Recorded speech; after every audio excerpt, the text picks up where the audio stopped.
Well, the National Education Union has written to the Prime Minister to ask why the government isn't closing schools as other countries have already done. The latest government advice is that children who develop a continuous cough or fever while at school should be sent home, but schools should remain open unless directly advised to close by Public Health England.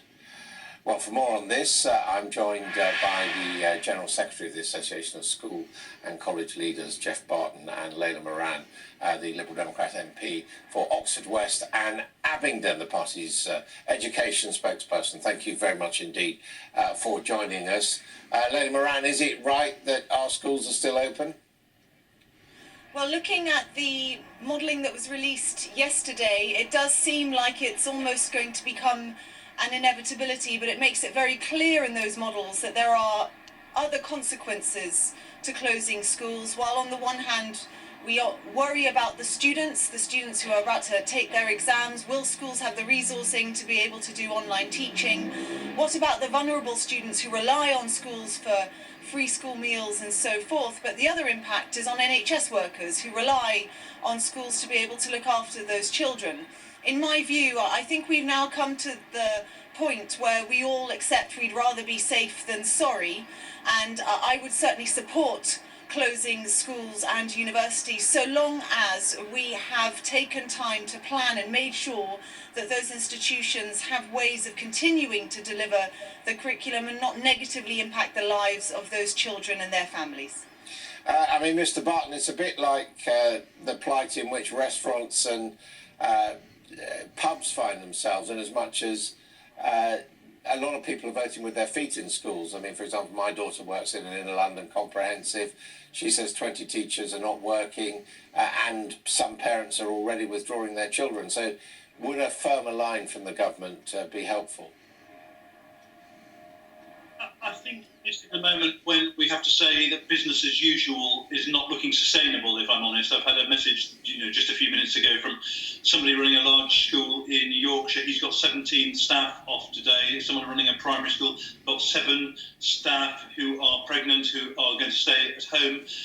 It seems to me, and Layla Moran kind of implies this, that what we now need to be doing is to say, all right, well, if we can't keep our schools open for every child, who should the priorities be? You've got those young people worrying about their GCSEs and their A-levels. Should they be the priority? You've got those, as she says, who are on free school meals. Should they be the priority? Should it be the key workers' children? Seems to me that that's the kind of territory we'd expect the Secretary of State to give some guidance on. And that will make it easier for my members, who at the moment feel that they're in an invidious position in their own communities of having to make lone decisions about whether they can or can't sustain education for all their young people.